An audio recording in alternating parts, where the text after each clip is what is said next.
갑작스레 불어닥친 찬바람이 마음을 움츠러들게 했습니다. 10번의 계절이 바뀌는 동안 아들 집 창가에서 바라본 풍경이 이제는 남의 것이 된다는 사실이 믿기지 않았어요. 어제까지만 해도 내 공간이라 생각했던 이 방에서 오늘은 짐을 싸야 한다는 현실이 꿈만 같았습니다. 저는 김순자입니다. 올해 80살, 10년 전 남편을 하늘나라로 보내고 아들 내외와 함께 살게 된 평범한 노인이에요. 사실 평범하다고 말하기엔 제 인생이 너무 굴곡지었을지도 모르겠네요. 하지만 누구나 그렇듯 저도 나름의 삶을 살아왔습니다. 저는 1944년 일제강점기 막바지에 태어났어요. 6.25 전쟁의 포화 속에서 어린 시절을 보냈고 그 후 격변하는 대한민국의 현대사를 온몸으로 겪으며 살아왔습니다. 남편과 결혼해 아들 둘을 낳고 키우며 우리 가족은 그저 평범하게 살아왔어요. 큰아들 정훈이는 대기업에 취직해서 서울에 살고 있고 작은 아들 정민이네 가족과 함께 살게 된 건 남편이 돌아가시고 나서였어요. 처음엔 저도 혼자 살겠다고 고집을 피웠지만 정민이와 며느리 수연이가 어머니, 이제 혼자 계시면 너무 외로우실 거예요. 저희랑 같이 사세요. 라는 말에 결국 제 오래된 집을 팔고 아들 내 집으로 들어왔습니다. 그렇게 10년의 세월이 흘렀어요. 처음 몇 년은 정말 행복했습니다. 아침마다 손주들 등교 준비를 도와주고 수연이가 직장에 나가면 집안일을 돌보며 보람을 느꼈어요.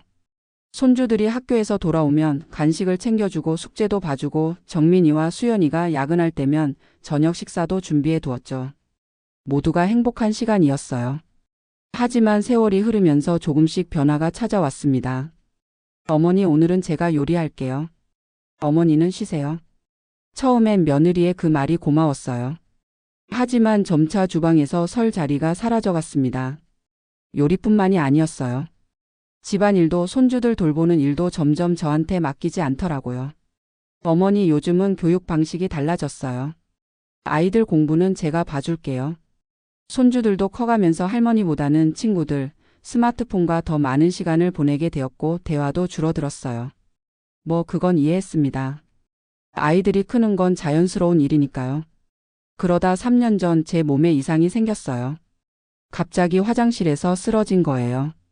다행히 큰 병은 아니었지만 그때부터 가족들의 시선이 달라지기 시작했습니다. 어머니, 혼자 나가시면 위험해요. 꼭 필요할 때만 나가세요. 어머니, 약은 제가 챙겨 드릴게요. 혼자 드시다가 실수하시면 어떡해요. 처음엔 그저 걱정해주는 마음으로 들렸는데 시간이 지날수록 제 생활 반경은 점점 좁아졌어요. 예전에는 동네 노인정도 다니고 마트도 혼자 가곤 했는데 어느새 집 안에만 머물게 되었습니다. 집 안에서도 제 공간은 점점 줄어들었어요. 거실에서 텔레비전을 보고 있으면 며느리가 어머니, 거실에서 텔레비전 소리가 너무 크시네요. 방에서 보시면 어떨까요? 라고 말하곤 했어요. 그러다 보니 자연스레 제 방에서만 지내게 되었습니다. 그래도 가족이니까 이해하려고 노력했어요. 내가 이제 나이가 많으니까 불편한 점도 있겠지라고 스스로를 위로하며 지냈습니다. 손주들의 성장을 지켜보는 기쁨으로 마음의 허전함을 달랬어요. 그런데 한 달 전 아들 내외의 갑작스러운 말에 제 세상이 무너졌습니다. 그날은 평소와 다름없는 저녁 시간이었어요. 손주들은 각자 방에서 공부하고 있었고 저는 작은 방에서 텔레비전을 보고 있었죠. 문을 두드리는 소리가 들렸고 아들과 며느리가 함께 들어왔어요. 어머니, 잠깐 이야기 좀 할 수 있을까요? 정민이의 목소리가 평소와 달리 딱딱하게 느껴졌어요. 수연이는 고개를 숙인 채 말이 없었고요. 무슨 일이니? 어머니, 사실은 저희가 이사를 가려고 해요. 순간 가슴이 철렁 내려앉았지만 이사야 살다 보면 할 수도 있는 일이라고 생각했어요. 그래? 어디로 가는데? 인천 송도로 가려고 해요. 제가 회사에서 발령이 났거든요. 그럼 나도 같이 가면 되지. 그때였어요. 정민이와 수연이가 서로 눈빛을 교환하더니 정민이가 무거운 목소리로 말을 이었습니다. 어머니, 그게 송도 집은 지금보다 작아서요. 방이 3개밖에 없어요. 애들 방, 저희 방, 그리고 거실. 어머니를 모실 공간이 없어요. 순간 머릿속이 하얘졌어요. 내가 뭐라고 대답했는지도 기억이 나지 않아요.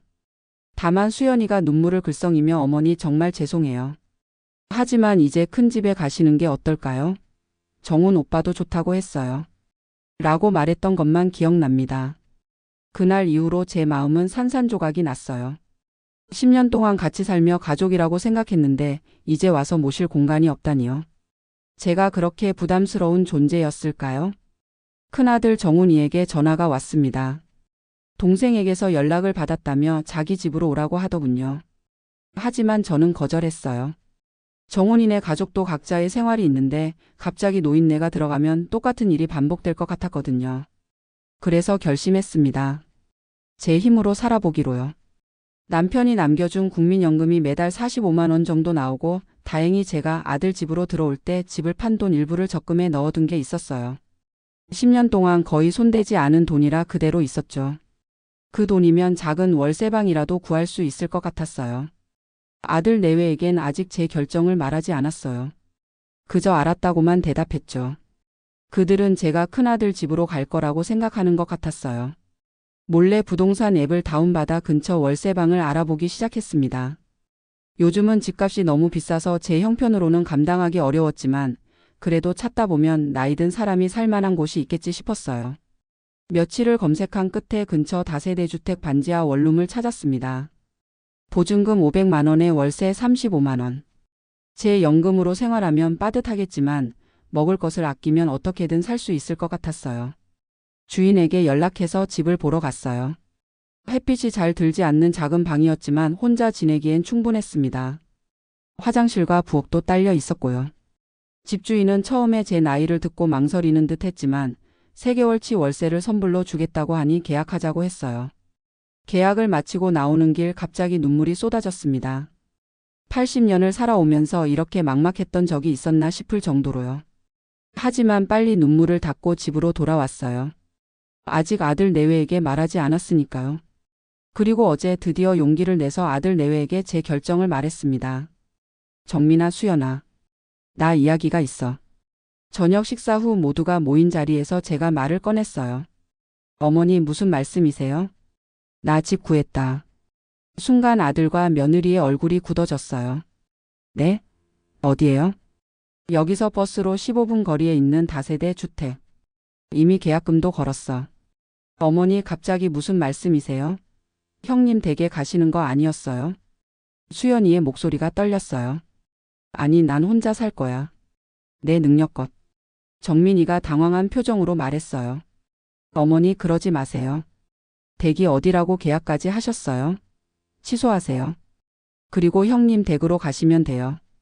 제 마음에 서서히 분노가 차올랐어요. 정민아, 내가 이제 너희에게 짐이 되는 건 알아. 하지만 내가 아직 정신은 멀쩡해. 내 스스로 결정할 수 있어. 어머니, 그게 아니라. 됐다. 이번 주말에 나갈 테니 걱정 말거라. 그 말을 끝으로 자리를 박차고 제 방으로 들어왔어요. 문을 닫고 나니 다리에 힘이 풀려 그대로 주저앉았죠. 눈물이 하염없이 흘러내렸습니다. 창밖을 바라보니 10년 동안 보아온 익숙한 풍경이 눈에 들어왔어요. 작은 놀이터, 가로등, 그리고 멀리 보이는 산 능선. 이제 이 풍경도 남의 것이 되는구나 싶어 더욱 마음이 아팠습니다. 생각해보면 제 인생은 항상 누군가를 위한 것이었어요. 어릴 때는 부모님, 결혼 후에는 남편과 아이들, 그리고 노년에는 그저 조용히 존재하는 것조차 부담인 사람이 되어버렸네요. 밤새 잠을 이루지 못했어요. 머릿속으로는 앞으로의 생활이 걱정되면서도 한편으로는 이상하게 설레는 마음도 있었습니다. 남편과 사별한 후 처음으로 혼자 살게 되는 거니까요. 아침이 밝았습니다. 오늘부터 짐을 정리하기로 했어요. 10년 동안 모아온 물건들이 생각보다 많더군요. 하지만 이제 갈 곳은 작은 원룸이니 꼭 필요한 것만 가져가야 했습니다. 옷장을 정리하다가 오래된 사진첩을 발견했어요. 손주들이 태어났을 때 사진, 가족 여행 사진, 그리고 남편과의 마지막 여행 사진까지. 한 장 한 장 넘기며 추억에 잠겼습니다. 특히 정민이 가족과 함께 찍은 사진들을 보니 마음이 아팠어요. 처음 이 집에 왔을 때 손주들은 아직 어렸죠. 초등학교에 다니던 녀석들이 이제는 중학생, 고등학생이 되었네요. 시간이 참 빠릅니다. 사진첩을 덮으며 생각했어요. 이제 정말 나 혼자구나. 한 장씩 옷을 정리하며 어떤 것을 가져갈지 고민했어요. 계절별로 몇 벌씩만 챙기기로 했습니다. 남편이 평생 모았던 골동품 시계 몇 개와 제 보석함, 그리고 평소 즐겨 마시던 둥글레차도 챙겼어요. 늘 아침마다 한 잔씩 마시던 둥글레차는 제 작은 행복이었거든요. 구수한 향이 나면서 목 넘김이 부드러워 좋아했어요. 그 친숙한 맛이 새로운 집에서도 위안이 되어줄 것 같았습니다. 짐을 정리하다 보니 점심시간이 훌쩍 지났어요. 배가 고파 부엌으로 나갔는데 며느리가 설거지를 하고 있었습니다. 어머니 점심 드셨어요? 제가 냉장고에 반찬 좀 넣어두었어요. 수연이의 목소리가 평소보다 조심스러웠어요. 아니, 이제 먹으려고. 냉장고를 열자 깔끔하게 정리된 반찬통이 보였어요. 평소 수연이가 해주던 음식들이었죠. 문득 이런 소소한 일상이 그리워질 거란 생각이 들었습니다. 어머니. 수연이가 망설이다 말을 꺼냈어요. 정말 혼자 사실 거예요?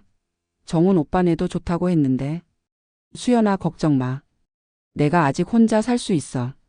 하지만 어머니 연세가. 나이는 숫자에 불과해. 내 마음은 아직 젊어. 그 말에 수연이는 더 이상 아무 말도 하지 않았어요. 다만 고개를 숙인 채 설거지를 계속할 뿐이었죠. 식사를 마치고 다시 방으로 돌아와 짐 정리를 계속했습니다. 그때 문을 두드리는 소리가 들렸어요. 들어와. 문이 열리고 큰손주 민준이가 들어왔습니다. 이제 고등학생이 된 민준이는 제법 어른스러워 보였어요. 할머니 뭐 하세요? 짐 정리하고 있지. 정말. 가시는 거예요? 민준이의 목소리가 떨렸어요. 응, 할머니가 이제 혼자 살아볼 거야. 왜요? 우리랑 같이 살면 안 돼요? 순간 가슴이 찡했어요. 손주의 순수한 물음에 대답하기가 어려웠습니다. 민준아, 어른들 사정이 있단다. 할머니가 가도 자주 보러 갈게. 아빠가 회사 때문에 이사 간다고 했어요. 할머니도 같이 가면 안 돼요? 할머니를 위한 방이 없대. 그래서 할머니가 따로 살기로 했어. 민준이의 눈에 눈물이 고였어요. 제 방 줄게요. 저는 동생이랑 같이 써도 돼요. 순간 목이 메었습니다. 어른들의 복잡한 사정을 아이가 순수한 마음으로 해결하려 하니 더욱 마음이 아팠어요. 고마워, 우리 손주. 하지만 이제 할머니가 독립하는 게 좋을 것 같아. 당신도 이제 곧 대학생이잖아. 공부에 집중해야지. 민준이를 꼭 안아주었어요. 아이의 등이 어느새 넓어져 있었습니다. 아, 정말 많이 컸구나라는 생각이 들었어요. 민준이가 나간 후 창가에 앉아 이 집에서의 마지막 날들을 생각했습니다.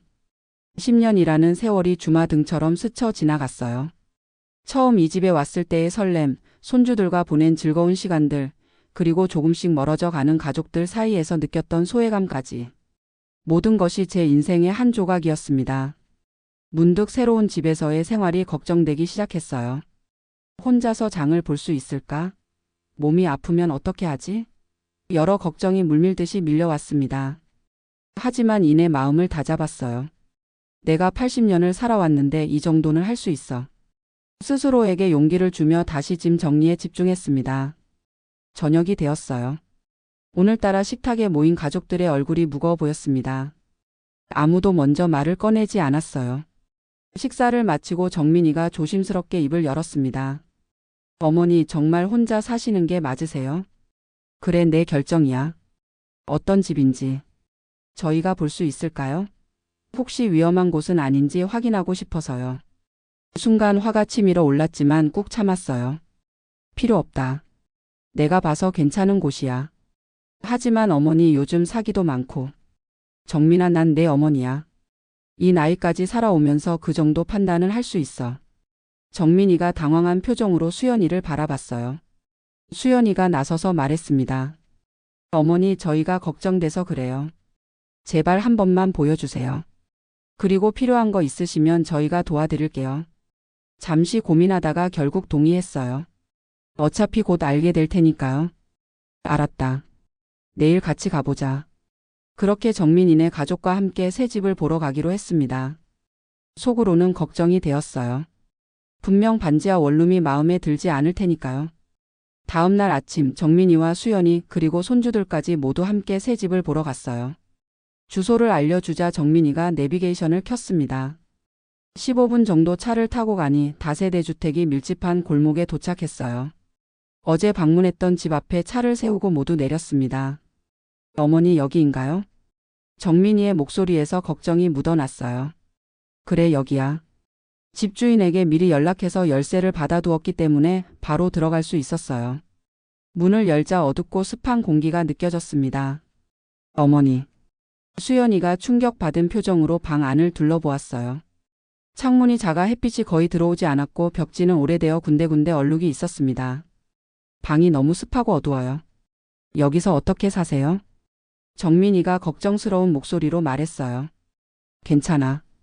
이 정도면 혼자 살기에 충분해. 하지만 손주들의 표정을 보니 마음이 무거워졌어요. 특히 작은 손주 서윤이는 눈물을 참는 것 같았습니다. 할머니, 여기 너무 어두워요. 서윤이가 작은 목소리로 말했어요. 집 구경을 마치고 나오는데 정민이가 제 어깨를 잡았습니다. 어머니, 이런 곳에서 어떻게 사세요? 위험해요.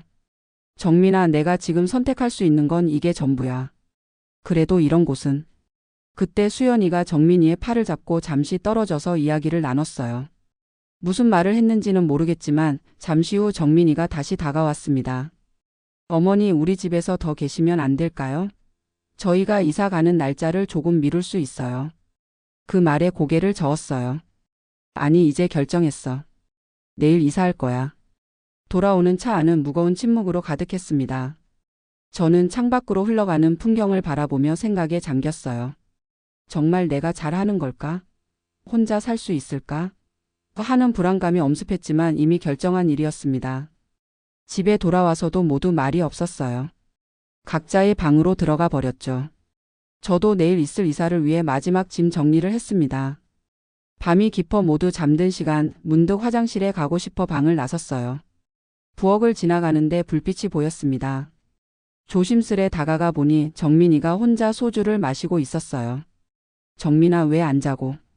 정민이가 저를 보더니 갑자기 고개를 숙였어요. 어깨가 들썩이더니 곧 흐느끼는 소리가 들렸습니다. 정민아, 왜 그래? 다가가 아들의 등을 쓰다듬었어요. 어머니. 죄송해요. 뭐가 미안한데? 어머니를 이렇게 내보내게 되어서. 정민이의 눈에서 눈물이 흘러내렸어요. 아들의 울음소리에 제 마음도 무너져 내렸습니다. 정민아, 그런 마음 갖지 마. 엄마는 괜찮아. 정민이의 머리를 쓰다듬으며 위로했어요. 오랫동안 아들의 머리카락을 만져본 적이 없었는데 어느새 새치가 많이 섞여 있었습니다. 정말 죄송해요. 사실은 송도 집이 작은 건 맞지만. 정민이가 말을 멈추고 고개를 숙였어요. 하지만 뭐? 말해봐. 사실 수연이가 어머니와 계속 같이 살기 힘들다고 했어요. 저도 어쩔 수 없었어요. 순간 가슴이 찢어지는 것 같았어요. 그동안 느꼈던 소외감이 사실이었던 거죠. 그랬구나. 어머니, 제가 잘못했어요. 아내 말만 듣고. 하지만 어머니를 이런 곳으로 보낼 수는 없어요.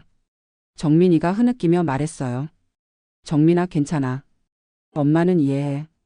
너희도 각자의 삶이 있으니까. 하지만 그래도. 아들아, 이제 엄마 좀 믿어줘. 80년을 살아왔는데 이제 내 삶을 내가 선택하고 싶어. 정민이가 제 손을 꼭 잡았어요. 어머니, 저도 곰곰이 생각해봤어요. 오늘 그 집을 보고 나서 정말 괜찮은 곳으로 알아볼게요. 그 집은 너무 위험해요. 정민아, 제가 월세도 도와드릴게요. 어머니가 편하게 사실 수 있는 곳으로요. 그 말에 마음이 복잡해졌어요. 아들의 진심 어린 사과에 화가 풀리면서도 이제 와서 도움을 준다는 것이 씁쓸하기도 했습니다. 고맙다. 하지만 내가 결정한 대로 할게. 내일 그 집으로 이사할 거야. 어머니, 걱정 마라. 나 혼자 잘 살 수 있어. 그렇게 정민이를 달래고 방으로 돌아왔어요. 마음은 무거웠지만 이제 정말 내 삶을 스스로 선택해야 할 때라는 생각이 들었습니다. 다음 날 아침 정민이가 이삿짐 센터를 불러 제 짐을 옮겨주었어요. 많지 않은 짐이라 금방 끝났습니다. 작은 텔레비전, 옷가지 몇 벌, 소중한 사진첩과 기념품들, 그리고 생활 필수품들만 가져갔어요.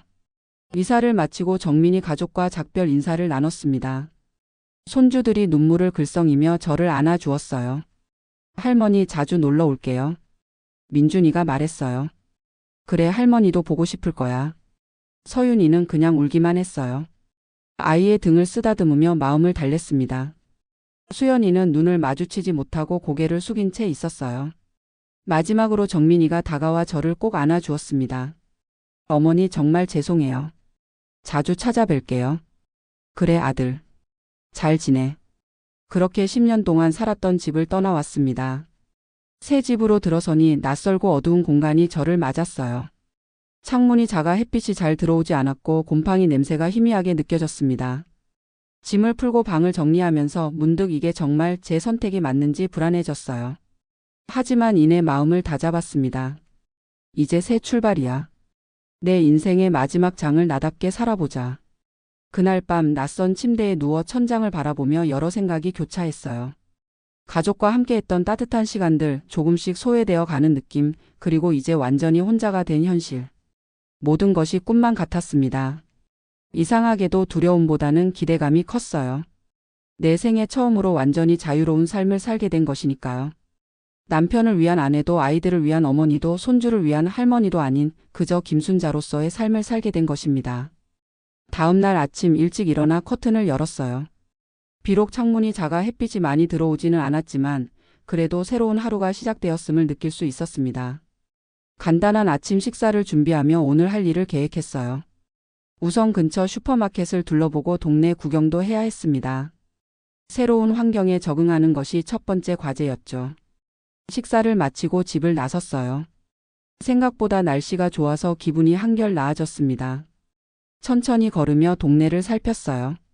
골목을 따라 걷다 보니 작은 공원이 눈에 띄었습니다. 공원 벤치에 앉아 잠시 쉬었어요. 햇살이 따스하게 내리쬐는 가운데 주변을 지나가는 사람들을 바라보았습니다. 젊은 엄마들이 아이들과 함께 놀고 있었고 저처럼 나이 든 어르신들도 여럿 보였어요. 문득 한 할머니가 눈에 들어왔습니다. 저와 비슷한 연배로 보이는 그분은 공원 한쪽에서 태극권을 하고 계셨어요. 우아하고 부드러운 동작이 마치 춤을 추는 것 같았습니다. 용기를 내어 다가갔어요. 안녕하세요. 태극권 하시는 거 보기 좋네요. 할머니가 저를 향해 미소 지으셨습니다. 고마워요. 매일 아침 여기서 운동하는 습관이 있어요. 혹시 같이 하실래요?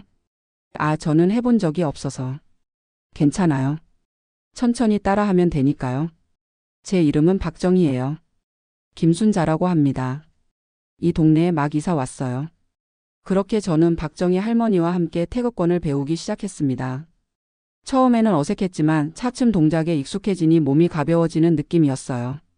운동을 마치고 박정희 할머니와 함께 커피를 마시며 이야기를 나눴습니다. 그분도 저처럼 혼자 사는 할머니였어요. 남편과 사별한 지 15년이 되었고 자식들은 모두 해외에 산다고 했습니다. 처음에는 많이 외로웠어요. 하지만 시간이 지나면서 혼자만의 생활에 적응하게 되더라고요. 정희 할머니의 말에 위안을 얻었어요. 저는 아직 적응 중이에요.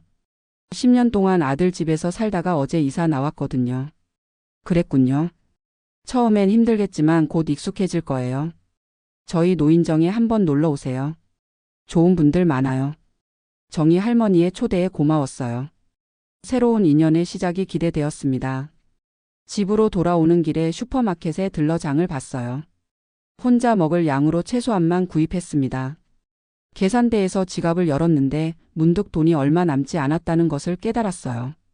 앞으로 아껴 써야 할 필요가 있었습니다.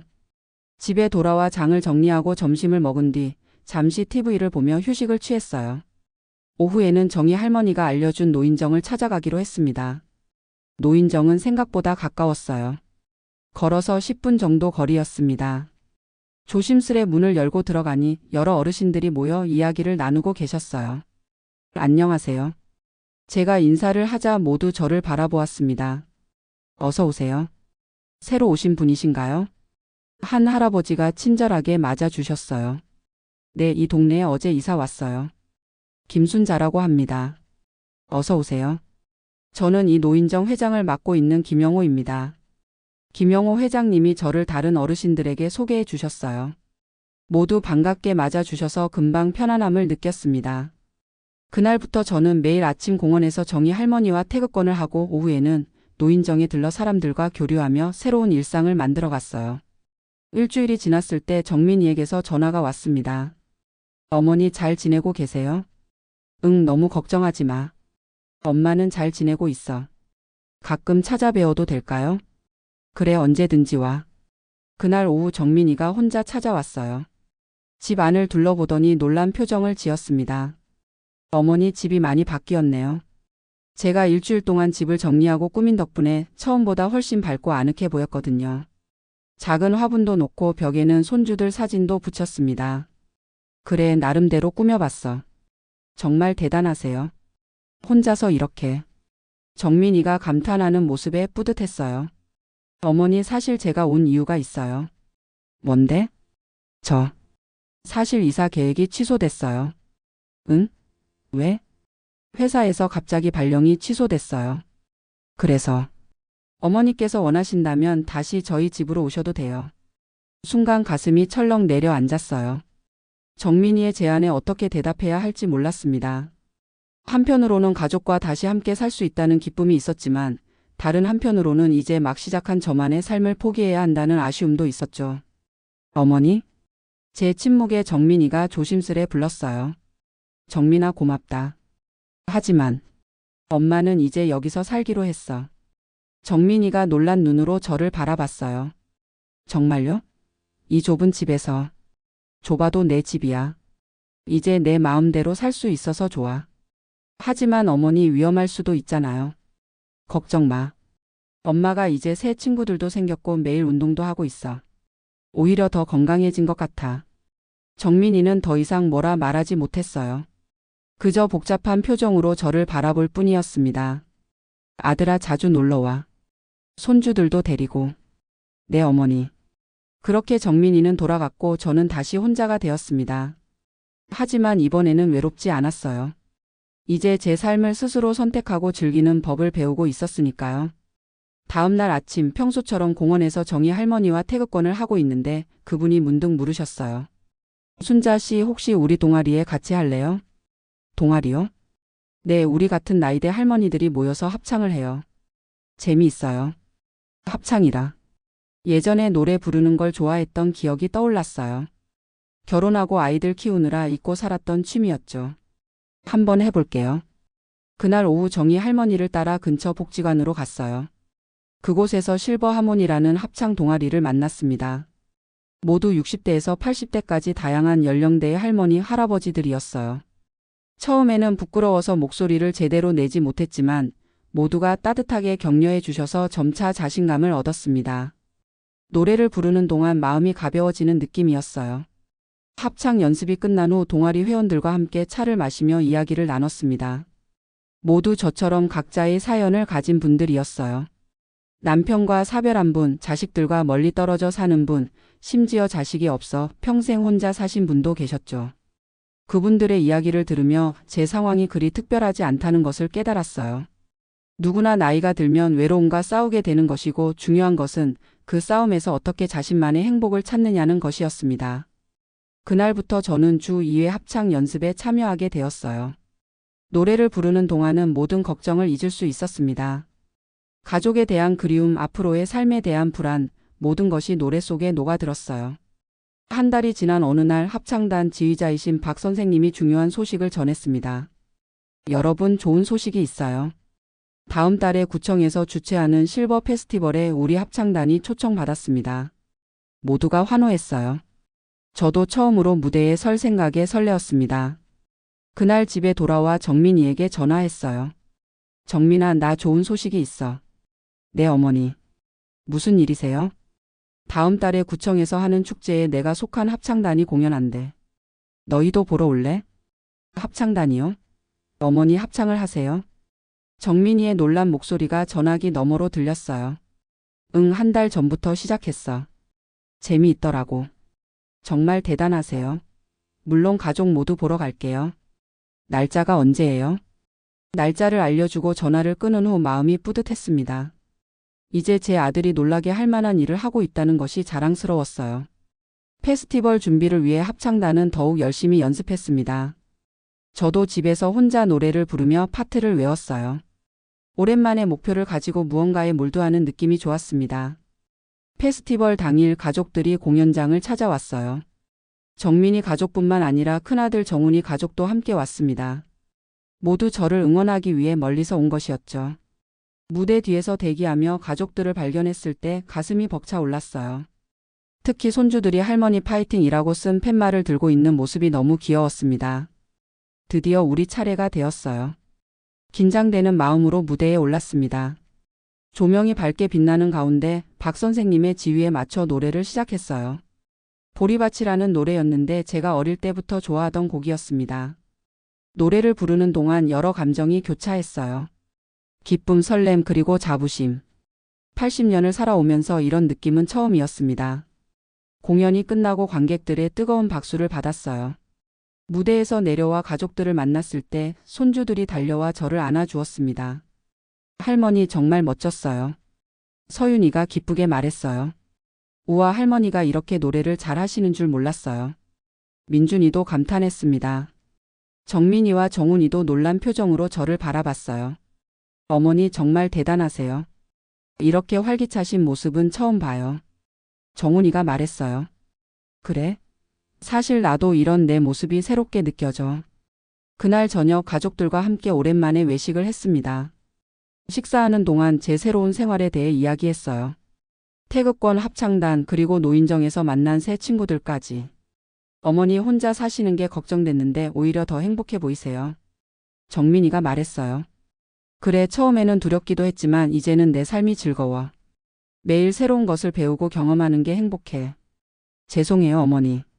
저희가 어머니를 내보내다니. 수연이가 미안한 표정으로 말했어요.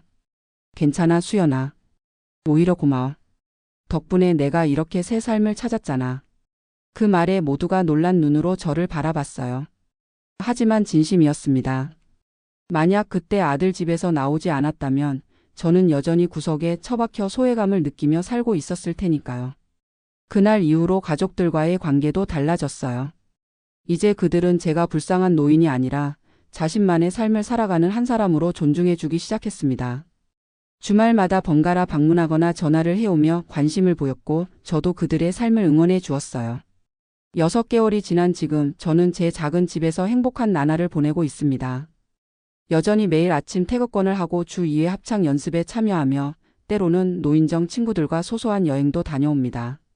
얼마 전에는 복지관에서 진행하는 스마트폰 교육도 받아 이제는 카카오톡으로 손주들과 대화도 하고 유튜브도 볼 수 있게 되었어요. 세상과의 소통 창구가 넓어진 것 같아 기쁩니다. 물론 가끔은 외롭고 힘들 때도 있어요. 몸이 아플 때, 밤에 혼자 있을 때, 문득 남편 생각이 날 때. 그럴 때면 잠시 눈물을 흘리기도 합니다. 하지만 그런 순간들조차도 제 삶의 일부로 받아들이게 되었어요. 오늘은 제가 이사 온 지 딱 1년이 되는 날입니다. 아침에 일어나 창밖을 바라보니 작은 창문으로 비치는 햇살이 유난히 밝게 느껴졌어요. 이제 이 작은 집이 정말 제 보금자리가 되었습니다. 거실 탁자 위에는 어제 합창단 친구들이 선물해준 작은 케이크가 놓여 있어요. 순자 씨의 새 출발 1주년을 축하합니다 라고 쓰여 있었죠. 그 케이크를 보며 가슴이 따뜻해졌습니다. 오후에는 가족들이 모두 모여 제 새 집에서 작은 파티를 할 예정이에요. 비록 좁은 공간이지만 마음만은 넓게 열어 모두를 맞이할 준비가 되어 있습니다. 창가에 앉아 따스한 둥글레차 한 잔을 마시며 지난 1년을 되돌아봤어요. 구수한 향기가 온몸에 퍼지면서 마음이 평온해졌습니다. 이 친숙한 맛이 제게 위안을 주는 것 같아요. 매일 아침 한 잔씩 마시는 둥글레차는 제 작은 행복 중 하나가 되었습니다. 생각해보면 인생이란 참 예측할 수 없는 것 같아요. 1년 전 아들 집에서 쫓겨났다고 생각했을 때는 세상이 무너지는 것 같았는데 지금 생각해보면 그것이 오히려 축복이었습니다. 자식들의 그늘에서 벗어나 비로소 제 자신을 찾게 된 계기가 되었으니까요. 80년을 살아오면서 많은 역할을 했습니다. 딸, 아내, 어머니, 할머니. 하지만 정작 김순자로서의 삶은 살지 못했어요. 이제야 비로소 제 자신을 위한 삶을 살고 있다는 생각에 감사함이 밀려옵니다. 창문 너머로 공원이 보여요. 그곳에서 태극권을 배우고 새 친구를 만난 것이 제 변화의 시작이었죠. 앞으로도 저는 계속해서 새로운 것을 배우고 경험하며 살고 싶어요. 나이는 숫자에 불과하다는 말이 이제야 진심으로 이해가 됩니다. 곧 가족들이 도착할 시간이 됐어요. 알록달록한 풍선과 작은 선물들도 몇 개 준비해 두었습니다. 크게 차려놓은 것은 없지만 마음만은 풍성했죠. 손주들이 가장 먼저 도착했어요. 민준이와 서윤이는 각자 직접 만든 카드를 들고 왔습니다. 할머니 새 집에서의 1주년을 축하해요. 서윤이가 건넨 카드에는 어설픈 그림과 함께 우리 할머니 최고라는 글씨가 적혀 있었어요. 가슴이 찡했습니다. 이어서 정민이 부부와 정훈이 가족도 도착했어요. 모두 선물을 들고 왔더군요. 어머니, 이건 저희가 준비한 작은 선물이에요. 정민이가 건넨 상자를 열어보니 예쁜 화분이 들어 있었어요. 작은 미니 장미였죠. 창가에 두면 예쁠 것 같아서요. 어머니께서 매일 보시면 행복하실 것 같아서 골랐어요. 수연이가 부끄러운 듯 말했어요. 고마워, 정말 예쁘네. 정훈이 가족은 실용적인 전기장판을 선물했어요. 어머니, 겨울에 춥지 않게 이거 깔고 주무세요. 모두의 선물에 마음이 따뜻해졌습니다. 좁은 집이었지만 가족들이 모여 웃고 떠드니 그 어느 때보다 화목한 시간이었어요. 손주들은 제가 살고 있는 동네 공원에 대해 물어보았고 저는 매일 아침 태극권을 하는 이야기를 들려주었죠. 할머니, 저도 배우고 싶어요. 다음에 저도 데려가 주세요. 서윤이가 눈을 반짝이며 말했어요. 그래, 다음 주말에 와서 같이 해보자. 식사를 하며 정민이가 말했어요. 어머니, 솔직히 처음에는 정말 걱정했어요. 어머니께서 이런 곳에서 어떻게 사실까 싶었는데. 이제는 안 그러니? 네, 오히려 어머니가 더 행복해 보이세요. 저희와 살 때보다 훨씬 활기차시고요. 그래, 나도 그렇게 느껴. 이제야 진짜 내 삶을 살고 있는 것 같아. 정훈이가 잠시 생각에 잠기더니 말했어요. 어머니, 사실 가끔 죄책감이 들어요. 어머니를 모시지 못해서. 정훈아, 그런 생각하지 마. 이제 엄마는 이렇게 행복하게 살고 있잖아. 너희도 너희 삶이 있고. 식사 후 정민이가 케이크에 촛불을 켰어요. 어머니, 새 출발 1주년을 축하드려요. 앞으로도 건강하고 행복하게 사세요. 모두가 박수를 치며 축하해 주었어요. 촛불을 불며 소원을 빌었습니다. 앞으로도 내 삶을 스스로 선택하며 행복하게 살 수 있기를. 가족들이 돌아간 후 조용해진 집에서 창밖을 바라보았어요. 어둠이 내린 하늘에 별들이 빛나고 있었습니다. 문득 남편 생각이 났어요. 여보, 당신이 있었다면 내가 이런 모습을 보여줄 수 있었을까요? 지금 저는 정말 행복해요. 하늘에 별빛이 반짝이는 것을 보니 남편도 어딘가에서 저를 응원하고 있는 것 같았습니다. 침대에 누워 잠들기 전 오늘 하루를 돌아보았어요. 1년 전 아들 집에서 쫓겨나듯 나왔을 때는 이런 날이 올 거라고 상상도 못했습니다. 그때는 세상이 무너지는 것 같았는데 지금은 오히려 감사한 마음뿐이에요. 많은 사람들이 노년을 외롭고 쓸쓸한 시간이라고 생각하지만 저에게는 새로운 시작이었습니다. 비로소 자신을 위한 삶을 살게 된 시간이었죠. 매일 아침 일어나 오늘은 무엇을 할까? 생각하는 순간이 행복합니다. 더 이상 누군가의 기대나 요구에 맞춰 사는 것이 아니라 온전히 제 선택으로 하루하루를 채워가는 것이 얼마나 소중한지 이제야 깨달았어요. 내일은 합창단 친구들과 근교로 작은 여행을 떠날 예정입니다. 한 달 동안 모은 회비로 버스를 대절해서 가는 첫 번째 여행이에요. 기대가 되면서도 설렙니다. 이렇게 저의 새로운 인생은 계속되고 있어요. 80년을 살아오면서 이제야 비로소 김순자로서의 삶을 살게 되었습니다. 나이는 숫자에 불과하다는 말이 진심으로 와닿는 요즘입니다. 세월이 흘러 언젠가 제가 더 이상 혼자 살기 어려운 날이 올지도 모릅니다. 하지만 그때도 저는 제 선택을 존중받으며 살고 싶어요. 더 이상 누군가의 그늘에서 사는 것이 아니라 당당히 제 인생의 주인공으로 남은 날들을 살아갈 것입니다. 아들 집에서 쫓겨난 것이 아니라 인생의 새로운 장을 열게 된 것이라고 이제는 자신 있게 말할 수 있어요. 그날의 아픔이 지금의 행복으로 이어진 것처럼 앞으로의 여정도 기대가 됩니다. 창밖의 별을 보며 생각했어요. 인생은 끝날 때까지 끝난 게 아니구나. 80세에 나도 새로운 시작을 할 수 있었으니까. 그렇게 저는 평온한 마음으로 눈을 감았습니다. 내일은 또 어떤 새로운 하루가 저를 기다리고 있을지 기대하면서요.